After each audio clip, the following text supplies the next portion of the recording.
Okay, chapter 24. Free indeed. When Rook reached the other side of the stone stairway, he realized he was no longer standing on the edge of the chasm. Unbelievably, the stairway had deposited him on the wide white balcony of the castle, where he never thought he would be allowed again. He was home. He saw Levi's friends waiting there. They turned to greet him happily, but then their smiles disappeared when they realized Levi was not with him. "Where's Levi?" Brianna said, her large eyes searching behind him as if he was hiding somewhere. He gave me his boots," Rook said, his voice coming in short bursts. "I didn't ask him to, he just did it. He told me to go, but the forgers were coming." Brianna's eyes grew big and round. Her lip trembled slightly. Then she spun on her heels and ran into Xavier, burying her face in his shirt. Manuel hung his head. Evan sprinted to the edge of the balcony and looked out, hoping he would see Levi somewhere, hoping he managed to escape, but there was no sign of him. "Levi!" he called out. His voice echoed over the landscape, but there was no answer. "Levi!" Silence. Evan turned away, folding his arms, his eyes downcast. "I don't get it. Why would Ruach send us in there to get someone out, but make us leave someone behind?" "Is that what I have done?" The kids spun around to see Ruach gliding through the shining gate of the castle. Rook knelt before him, his head low to the ground. "Ruach, I am yours to command. I deserve only to be your slave. I have failed you. I am nothing. I deserve your judgment." "Welcome home, Prince Warrior," Ruach said. He reached out one of his long arms. The bright glowing hand appeared, touching Rook on the top of his head. Slowly, the metal helmet began to melt, revealing sandy-colored hair, hazel eyes, and a round, ruddy face. A human face.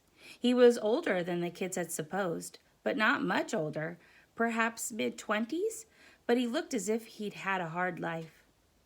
Rook rose slowly as his metal hand continued to peel away from his neck and chest, down his arms and legs. He spread his arms in amazement at his own transformation. He wasn't dressed as a slave anymore. He was wearing his own suit of armor. "Thank you," he said quietly. He dropped to his knees again, bowing low before Ruach, who drew his hand back into his robe. "Thank you." Levi's boots, which had been on Rook's feet, now stood empty. Brianna let go of Xavier and ran to the boots, hugging them against her chest. Ruach bent over her. "Why are you crying, Princess?" "Because they took Levi," she said between hiccups. "He gave Rook his boots, and now he's a prisoner. Do you not believe the words I gave to you?" "Gave to me?" "To all of you." Brianna looked down at her breastplate. The orb was spinning, churning out words that floated into the air above them. "Once freed, always free." "I don't understand," Brianna said, shaking her head. "How can that be true?" "It is true, always, even for those who seem not to know it." "But Levi knew it, didn't he?" Ruach's head nodded once. Indeed he did. Just then the sound of a terribly out-of-tune trumpet blasted the air, followed by the irregular thump of beating wings.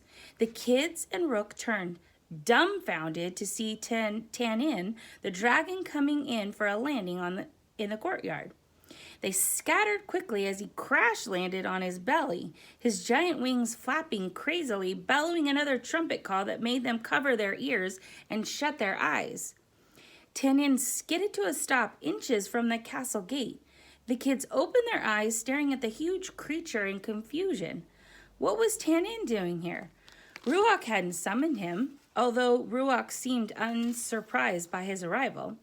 He moved toward the dragon and nodded his hooded head slowly. Tanin nodded back, panting like a dog and lowering his head to the ground as if he wanted to be petted. Brianna, despite her sorrow, ran up to pat Tanin's head, and when she did, she caught a movement and turned her head to see something. Someone sliding down the dragon's long, scaly neck. It was Levi. "Levi!" Brianna ran to her best friend, throwing her arms around him in a huge hug as he landed on his bare feet. She couldn't say anything else for a long time, just hugged him tight. I can't breathe, Levi said, laughing. The boys ran up to him, patting his back and cheering. Rook and Ruach watched their reunion silently. What happened? Brianna asked finally, letting him go. How did you get free? Not really sure, Levi said, glancing at Ruach. I was standing at the edge, and the forgers were just about to get me. Then I heard this loud noise and saw Tanin flying onto the canyon, zigzagging every which way, so I jumped. Onto his back? Evan asked. Cool. Yeah, I guess so, Levi said. Well, he caught me anyways and brought me here. Once freed, always free, Brianna said, laughing through her tears. That's what I kept thinking about. I figured if it was true, then they couldn't hold me. I didn't know how it was going to work out, but at least I knew that. Have you forgotten something? Warrior, said Ruach slyly, raising one robed arm to indicate the empty pair of boots. Levi nodded, walking over to the boots and put them on his own feet again. Hey, Rue, said Evan, ignoring Xavier's scowl at the name. You know, I was thinking, it would be sort of nice if we had a way to get instructions from the book back home, like when we need help with stuff. Ruach's head nodded once. You can. You must. We can, said Brianna. How? It's at the tip of your finger.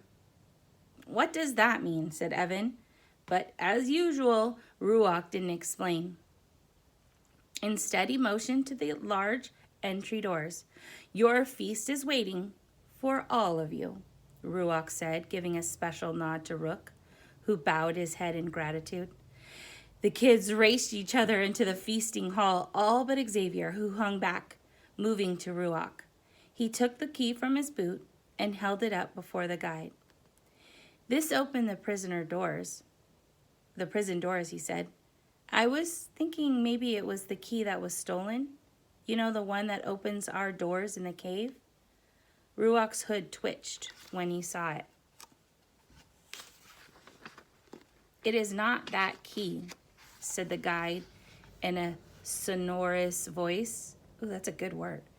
But it is a key. I know it's a key, but it is a key to the key, but it is not the key. Xavier blinked, totally confused. I'm not sure You will. Soon. May I? Ruach reached out with his glowing hand to take the key, and it disappeared quickly up his sleeve. Well done, Prince Warrior. It was Manuel who found it, Xavier said. Ruach's head nodded knowingly. It is good you went back for him then, isn't it? Yeah, guess so. Xavier turned to go back into the feasting hall, but then paused, looking back at Ruach. Will we ever get to see what's in those rooms? When that time comes, it will be your choice, not mine, Ruach said. With that, the little guide spun around and sped away, and Xavier found himself wrapped in clouds and light. It was a short chapter.